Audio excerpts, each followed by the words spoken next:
Hey everybody, welcome back to RPG Imaginings. I have kind of a dual video for you today based upon two related topics, and one of them is the package that you see in front of you. It is by USPS Media Mail from Chaosium, and it is addressed to me, RPG Imaginings.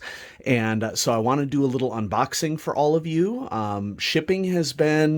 Production and shipping has been rough during the pandemic, and it has affected a lot of game companies, including Chaosium, and it's taking a lot longer for game companies to work on what their established schedule has been, and it's required a lot of patience for gamers like you and I. And so it's even more exciting, in my opinion, to be receiving books in the mail from game companies like this, because it's not something that we can count on as regularly right now as we have in the past through no fault of the game companies themselves. And so I'm going to do a little unboxing here of this product from Chaosium, and this is going to be a nice lead-in for me to introduce my likely next product on the Miskatonic repository. I haven't published on the Miskatonic repository over the last year or so, and the reason for that is partly because I've been pandemic teaching, and partly because as a result of the stress from that, I really haven't been motivated to complete a prior project that I was working on that I do intend to release in the future, but I do have a product that I want to finish up and release here soon, and it is related to what is in this box. It's Sunday morning, so I have my morning coffee and my Captain America mug, because hashtag worthy. And I can't find my normal, ridiculous unboxing knife.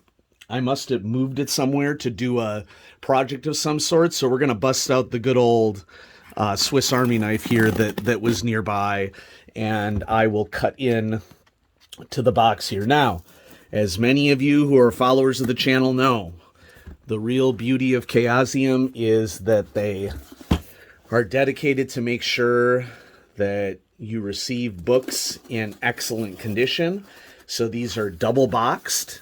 And really exciting announcement for those of you who are viewing. I just want you to point out, and I don't want to jinx myself, but I just want to point out to you that I have yet to cut myself in this video. So that's always, a positive goal for anybody to have. Now, I'm opening from the bottom of the box too, largely because I just didn't want to fiddle around with having to cover up my address on the other side. And so it's going to take me I'm going to struggle a little bit with this one, because these are really well packed, and Swiss Army knife isn't exactly the best option to use here. But as there we go. As I get this open, the first thing that you'll notice is that it is a smaller inner package than what one would normally suspect under the circumstances from an RPG book release. I mean, maybe that's not fair to say. This definitely isn't a standard size for Chaosium. It is a standard size for many newer role-playing publishers, who are trying to save on costs for printing. And I don't mind digest-style books at all. Oh, delicious coffee. So, if a company ends up saving money by making calculated decisions about what is the best size book to get their ideas and creativity out in the world, who am I to question that at all? So here we go. What do we have in here? Well, there's a 096 printed on this package, and I'm just gonna be careful here to make sure that the packing slip is not visible.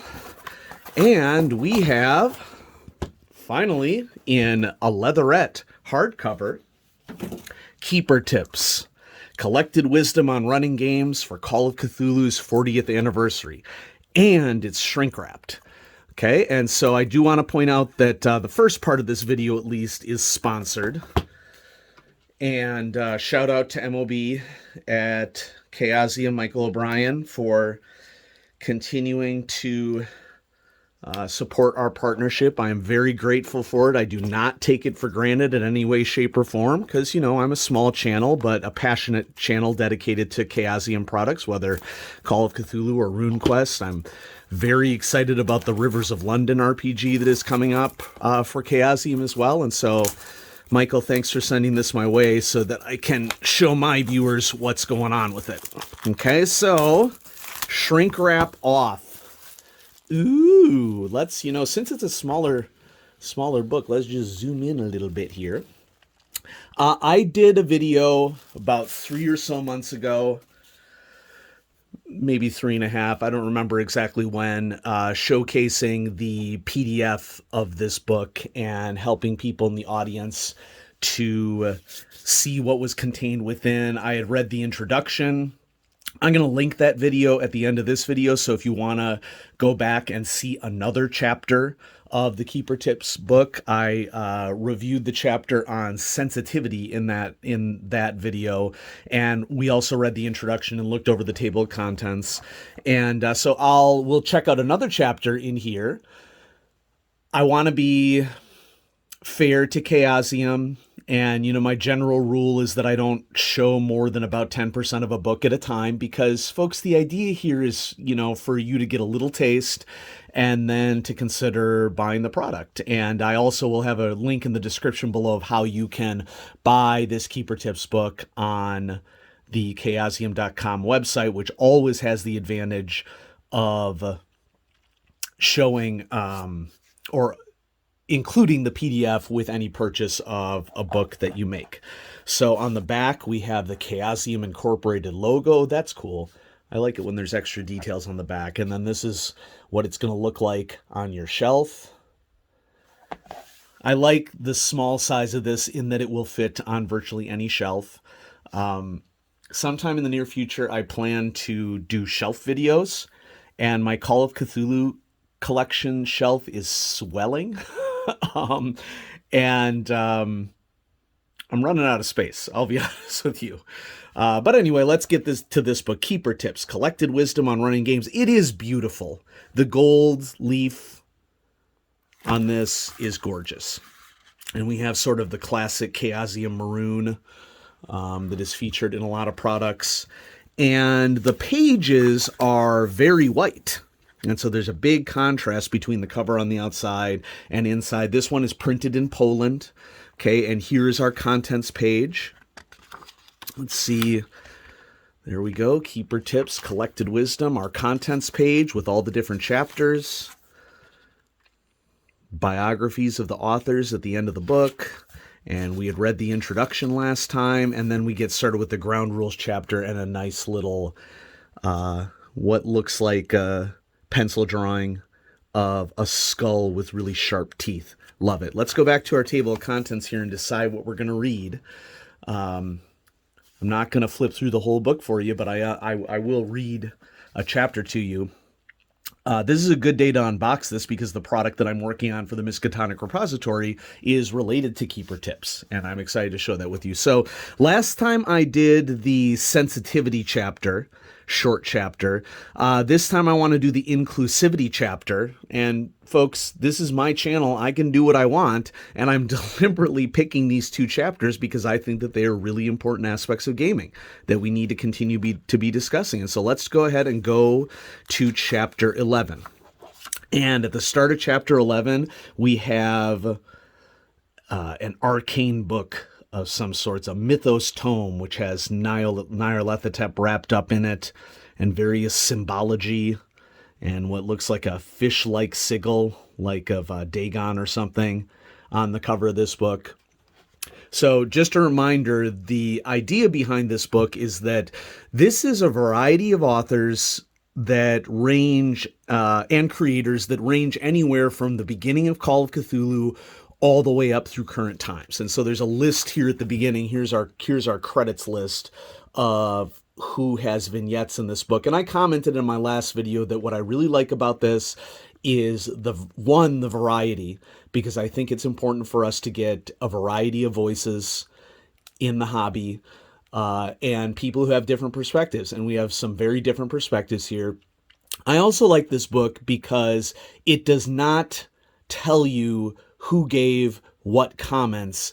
I think that in the interest of taking all of the comments seriously, it's good not to identify who the particular authors are, because we don't want to create a situation where someone would be taking the advice of more experienced authors more seriously and discounting the advice of newer authors. It creates a togetherness and a collaborative approach to the book. So I really like that. So let's read this short chapter on inclusivity. Even if aiming for historical accuracy, there's no need to lean on bigoted or misogynistic elements of our collective past. If you insist on there being a narrative purpose for such elements, discuss them with each player separately ahead of time. The game is fictional, and you may rewrite history to include women and people of color to make your table a more inclusive and welcoming place for all. Absolutely. Folks, it's your game, so you get to decide the extent of engagement, and there are a lot of players who want to see their unique features exhibited as protagonists in a story. And whether or not it's historically or accurate or not at some point becomes irrelevant when the purpose of role-playing is for people to have fun and to be inspired and to be creative in ways that highlight them. Be inclusive when writing. Writing your own scenario means you have an opportunity to populate it with different types of people, maybe people different from yourself. Consider different races, classes, cultures, countries. You can set your scenario anywhere and at any time, and that gives you a rich pool to draw from to tell your story. And what I would add to that, the next one addresses it. Think about how to create conflict while avoiding stereotypes, slurs, and cultural appropriation. Some research will help you craft your tale. Use the marvelous variety of human experiences to flesh out your setting, characters, and plots. And just to expand on that a little bit, particularly on the stereotype aspect of it, it's important to have a really rich cast of characters, but it's also important to be cautious that you're not just falling into the trope of certain characters always being the villain, or always casting a particular subgroup of characters as not being trustworthy or something. That's something that a lot of gamers, if you haven't spent a lot of time thinking about those things, it can become easy to fall into those habits. And so probably the most important thing to do here is that if you want to be part of welcoming anybody to the hobby, it's on you to do your own research. It isn't anybody else's responsibility to educate you. You can work to educate yourself. And part of this process of being a supporter of all people at your table and for people to see characters that reflect them in your writing is to make sure that you are actually doing the research and talking to people.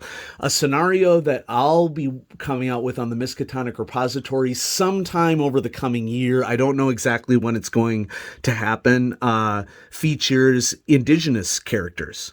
And the first thing that I did when I was writing these characters, and as I was thinking about the role that I wanted them to play in the scenario, was to consult indigenous people that I know, a wide variety of different people, because different people have different perspectives on things, and it's always good to get a broad set of perspectives from people, especially when you're writing. And they had great comments for me. And I will be crediting them at the beginning of the scenario as playing a critical role in my development of the scenario. And it just helps to ensure that gaming is fun for people and is not producing a situation that is making it hard for them to be at the table. The reason we run You Too Can Cthulhu is that we love introducing players to Call of Cthulhu. Over the years, we've attracted a good number of returning players. It's always nice to see our friends back at the table, yet it's the new players who inspire us to go the extra mile. It's very true what they say about first impressions, and striving to deliver a new and exciting experience is a huge motivator. Folks, if you want to grow gaming, you got to work to grow gaming. You can't just say that you want to grow gaming and then assume that it's all going to happen. Be respectful. One thing to remind myself about is that not everyone has the same preferences and tolerances that you do. As a horror-based system, Call of Cthulhu can venture into areas that may be uncomfortable for some people. If you know a scenario has thematic elements that some could find objectionable, be upfront and frank with your players before the game begins. Let them know what to expect. And I mean, that goes for me as a keeper. Okay, I'm not huge on realistic body horror. Okay, stylized body horror doesn't bother me as much, but realistic body horror I do not do well with at all. And I'd prefer not to be at a table where something like that happens. I also have, I think it's called triskaidekaphobia. I mean, I'm not diagnosed or anything, but it's the fear of seeing holes within things, okay? That's also a concern for me, and my players know that, and so we try to keep that in mind. Inclusivity matters. Offer a diverse cast of investigators and non-player characters, NPCs that are BIPOC, LGBTQ+, varying sexual identities, disabled, and more. Right on. The product that I'll be showcasing here leans heavily into the concept that everyone at my table has differing cognition, invisible disabilities. And that's an example of something that I'm going to lean heavily on in the product that I'm going to release on the Miskatonic repository. So yeah, are you struggling or afraid of creating diverse characters? Here's a simple trick. Create a good character and then decide their gender, race, orientation, their disability after the fact. That's just really good advice. Okay. Stop typecasting marginalized persons as villains. I mentioned that on the prior page. Stop stereotyping marginalized people. It's a tired cliche and you're better than that. And folks, it basically just involves you thinking and making decisions. Okay. Remember, the game is not about you, the keeper. Ooh, good one. Do not try and control the players or make decisions for them. So now we're getting into player agency. You're going to see more of that in a minute. You're playing together with them, not manipulating them. If they do something unexpected, find a way to incorporate it into their story. Absolutely. So the product that I'm about to be working on and introducing to you is about campaigning Call of Cthulhu and techniques that I've learned for campaigning. And there's going to be a big essay within that product that talks about player agency and campaigning. You can actually make your job as a keeper easier by listening to your players. And that seems counterintuitive to a lot of people, but it's definitely something that when I fully leaned into it, being a keeper became, I wouldn't say easy, but easier for me for sure. Not all cultists are other. Many look exactly like the investigators. In fact, I would argue that the biggest evils in the world hide in plain sight. Okay, it is not the cartoonish evil that exists in movies a lot of the time. It is evil that hides in plain sight and just is really good at disguising itself as good. And that's just going to keep your players guessing in an investigative role-playing game. Diversify investigator careers. Great characters don't have to have formal careers or specialized fields to be useful or epic. Examples include the referee, taxi driver, nanny, tutor, phone solicitor, social media influencer, travel agent, bank teller, and so on. One of my players is a stunt person. Okay, working in early films in the 1920s. Regular folks are at the heart of many great Call of Cthulhu stories. And, you know, that's one of the things that I love about Call of Cthulhu in general, which is that your investigators are quote-unquote normal citizens who are encountering extraordinary situations. So what does this have to do with the product that I have coming up on the repository? Well, I'm deep into the writing of this. And I'm very excited about it because it's something that I've been wanting to work on for a long time. And in working with one of my players who has been at our campaign since the very beginning, we wanted to formalize some things into one document that had been split across many pages of my campaign diary.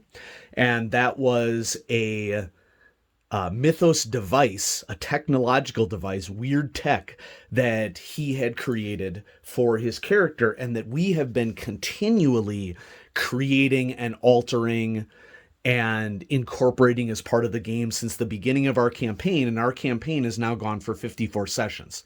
So I started this out as just being a small project sharing his device with the community, but then as I began writing it, I'm like, you know what? There's so many really big successes that we have had in our campaign. I can't really think of any reason why I wouldn't share those as well.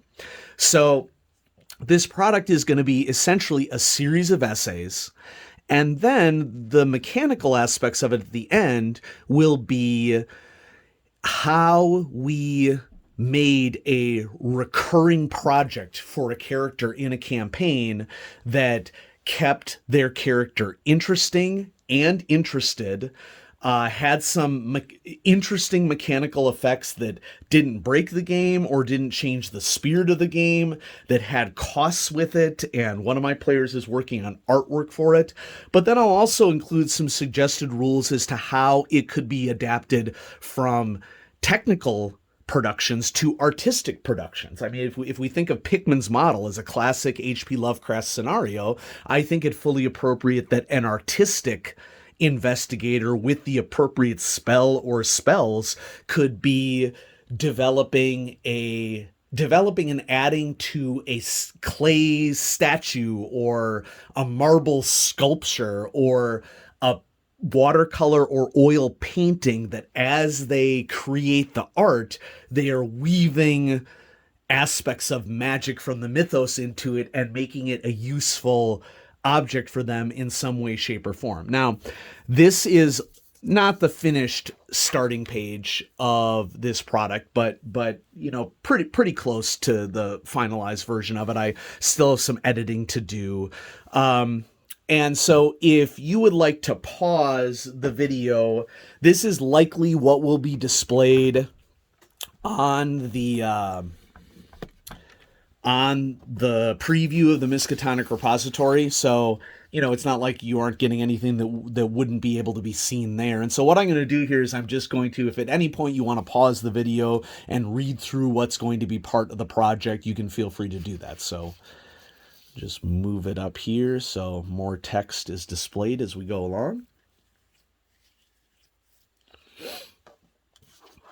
So this is my author's note introduction that sort of pitches what the concept of the product is, and then a series of paragraphs explaining what I'm going to be emphasizing for techniques that have worked for us in our campaign.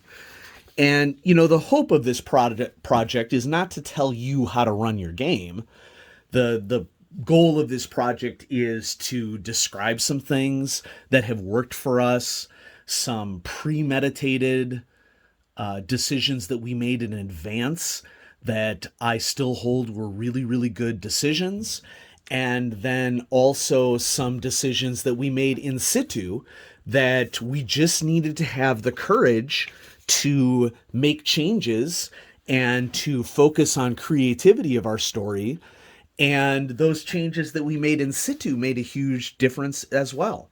And so, if anything, I would hope that the reader would find some aspect out of this product that would inspire them, or they could adapt to their campaign, or that you even just consider different perspectives. I do have a disclaimer paragraph here of ways that I perceive our style of Call of Cthulhu gaming differs from some people's Call of Cthulhu gaming, and that doesn't make our style right. It doesn't make their style right. It is, okay? And the only way we grow, folks, is to consider new ideas, especially the ideas that are challenging for us. Many of you who've watched the channel, you know, for a while know that I'm a teacher. My big news is that I'm moving from K through 12 science education this year, and next year I am joining university teacher education, and I will be teaching adolescent psychology to prospective teachers. And, you know, anybody who follows my videos can see that there, you know, is a psychological bent to a lot of, you know, how I think about developing and maintaining my own keeper skills. And I like to think about role playing from sort of a meta umbrella level. and think about individuals' motivations and how respecting motivations and understanding motivations can make tables stronger.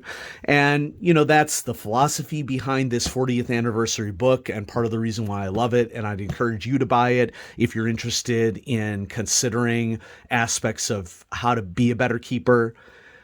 And then I'm excited to work on this product for the Miskatonic repository that will hopefully highlight some techniques that we've used specifically for campaigning as opposed to one-shots that could make for a better campaigning experience for people. Campaign keeping Call of Cthulhu is a completely different beast from running scenarios at conventions or running one-shots. Certainly very different, can be very different from the classic TPK, I got this, TPK, total party kill, aspect of one-shots. And you can certainly run a campaign that features a lot of TPKs. It's sort of the have a lot of characters handy model. But what I'm getting at in this product is that there are many role players out there that no matter what game they're playing, including Cosmic Horror, they want to be able to work on developing their characters over time and seeing growth in their characters. And this is going to sound strange maybe, but you can't develop somebody who's dead. Okay. So, and I mean, not dying in Call of Cthulhu games seems like a strange thing to a lot of players and game masters. And if that's your style of gaming, that's fine. But I want to produce a product for the repository that is there for people's style, that is more towards the lengthy character development, extensive plot, web of intrigue aspect of role-playing that it can exist for any game. So, folks, I hope you enjoyed this unboxing of the Keeper Tips book. Once again, this is a sponsored video. Thank you, Chaosium, for sending this to me and giving me this opportunity to not only showcase the product, but to, speak about some aspects of keeping that are important to me. And this happened to be a really good dive into my next product that I hope to publish in the coming weeks on the repository. And so thanks everybody for watching. I'm going to have much more coming at you on RPG Imaginings. Chaosium, thank you for your patience on the Johnstown Compendium videos.